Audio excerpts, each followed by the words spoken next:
एक बार की बात है, एक बहुत बड़ा नेता एक साधु के छोटे से आश्रम में गया, क्योंकि उसने बहुत सुना था उस साधु के बारे में और उसके मन में आया कि मैं एक बार जाकर के देखता हूँ कि लोग इतनी तारीफ क्यों करते हैं उसकी। तो जब वो उस आश्रम में गया तो वहां पर एक छोटा सा कमरा था जहां पर एक कालीन बिछा हुआ था। वहां पर कुछ लोग बैठे हुए थे नीचे और साधु जी सामने बैठे हुए थे। कुछ सवाल जवाब चल रहा था। तो जैसे ही वो अंदर गया, वो अकेला नहीं, उसके साथ में 4 बॉडीगार्ड्स भी थे और उसको ये आदत थी कि जहां पर भी वो जाता था लोग अपनी जगह से खड़े हो जाते थे, उसकी तरफ देखते थे, हाथ जोड़ते थे, अपना सर झुकाते थे। लेकिन यहाँ पर ऐसा कुछ भी नहीं हुआ। साधु ने उसकी तरफ देखा तक नहीं, क्योंकि वो साधु किसी के सवाल का जवाब दे रहे थे। लेकिन नेता को इस बात पे गुस्सा आ गया। नेता को लगा कि ये मेरी बेइज्जती है। तो उस नेता ने साधु की बात को बीच में ही काटते हुए थोड़ा गुस्से से कहा, मैं आपसे कुछ कहना चाहता हूँ। साधु ने उसकी तरफ देखा और बोले, आप थोड़ी देर रुकिए, पहले मैं इनके सवाल का जवाब दे लूं, उसके बाद में मैं आपसे बात करूंगा। तब तक अगर आप चाहें तो आप बैठ सकते हैं। बस साधु का इतना कहने की देर थी। नेता का चेहरा गुस्से से लाल हो गया और फिर उसने अपना सारा गुस्सा उस साधु के ऊपर निकाल दिया। अभी तक वो नेता बहुत ही तमीज से बात कर रहा था, यानी कि आप कह करके बात कर रहा था। अब वो तू तड़ाक होता है। नेता ने उस साधु को कहा, तुझे पता भी है मैं कौन हूं और तू किससे बात कर रहा है? साधु ने उसकी तरफ देखा और कहा, मुझे इससे कोई फर्क नहीं पड़ता कि आप कौन है, लेकिन आप जो कोई भी है, अगर आप चाहते हैं कि मैं आपके सवाल का जवाब दूं या आपसे बात करूं तो आपको कुछ देर रुकना होगा। और साधु के ये कहते ही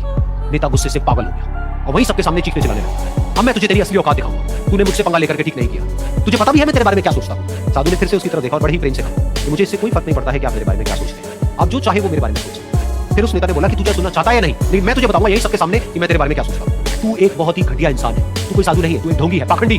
और यहाँ पर जितने भी लोग बैठे हैं उन सबको बेवकूफ बना रहा है। तेरा बस एक ही मकसद है, इन लोगों की जेब में जितना भी पैसा है वो सब तेरे पास में आए। तू अपने फायदे के लिए इन लोगों का इस्तेमाल कर रहा है और अब मैं तुझे नहीं छोड़ने वाला। तेरा पर्दाफाश करके रहूंगा पूरी दुनिया के सामने। लेकिन उसके इतना बोलने के बाद भी उस साधु के चेहरे पर हल्की सी मुस्कान बनी ही रही। ये देखकर वो और दिल मिला गया और उसने कहा, अब बहुत हुआ, अब मैं यहाँ 1 मिनट भी नहीं रुकने वाला, लेकिन अभी भी तेरे पास में मौका है। अगर मुझसे माफी मांगनी है या मुझसे कुछ कहना है तो कह सकता है। इतना सब होने के बाद साधु बिल्कुल शांत था और उनके चेहरे पर एक मुस्कान थी। उन्होंने अपनी आंखें बंद कर, फिर साधु ने अपनी आंखें खोली, हाथ जोड़े और कहा कि मुझे आपसे कोई गिला शिकवा नहीं है, मेरे मन में आपके लिए कोई भी गलत ख्याल नहीं है। जो भी आपने मेरे बारे में कहा वो आपकी अपनी सोच थी, तो मुझे आप में कोई भी बुराई नजर नहीं आती। मुझे आप एक बहुत ही भले इंसान लगते हैं। और साधु के इतना कहते ही नेताजी का दिमाग 7वें आसमान पर पहुंच गया। उनके चेहरे पर एक अजीब सी खुशी थी, क्योंकि उस साधु ने वही कहा जो बाकी सब लोग उस नेता को कहते हैं। और वो खुशी खुशी उस आश्रम से अपने घर की तरफ चला गया और जाकर के अपने पिताजी के साथ में बैठ गया। उसके पिताजी की आंखें बंद थी और वो ध्यान में थे। पूरी जिंदगी उन्होंने सिर्फ लोगों की सेवा करी और बदले में कुछ भी एक्सपेक्ट नहीं किया। तो थोड़ी देर बाद जब उन्होंने अपनी आंखें खोली और देखा अपने बेटे को अपने साथ बैठे हुए, तो उनके बेटे के चेहरे पर आज एक अजीब सी खुशी थी जो आज से पहले उन्होंने कभी नहीं देखी। फिर उसने एक एक करके सब कुछ बताया कि आज क्या हुआ, किस तरह से वो आश्रम गया, वहां पर क्या हुआ,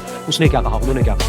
तो जब इसके पिताजी ने पूरी बात सुनी तो थोड़ा सा मुस्कुराए और अपने बेटे को देख करके बोले, उन्होंने तुम्हारी तारीफ नहीं करी, क्योंकि उन्होंने वो नहीं कहा कि जो तुम हो, उन्होंने वो कहा कि जो वो खुद है। और तुमने जो भी कुछ उनको कहा वो नहीं कहा कि जो वो है, बल्कि तुमने वो कहा जो तुम खुद हो। यही बात वेदों में भी कही गई है, यथा दृष्टि तथा सृष्टि। ये दुनिया तुम्हें वैसी नहीं दिखती है जैसी कि ये दुनिया है, ये दुनिया तुम्हें वैसी दिखती है जैसे तुम खुद हो।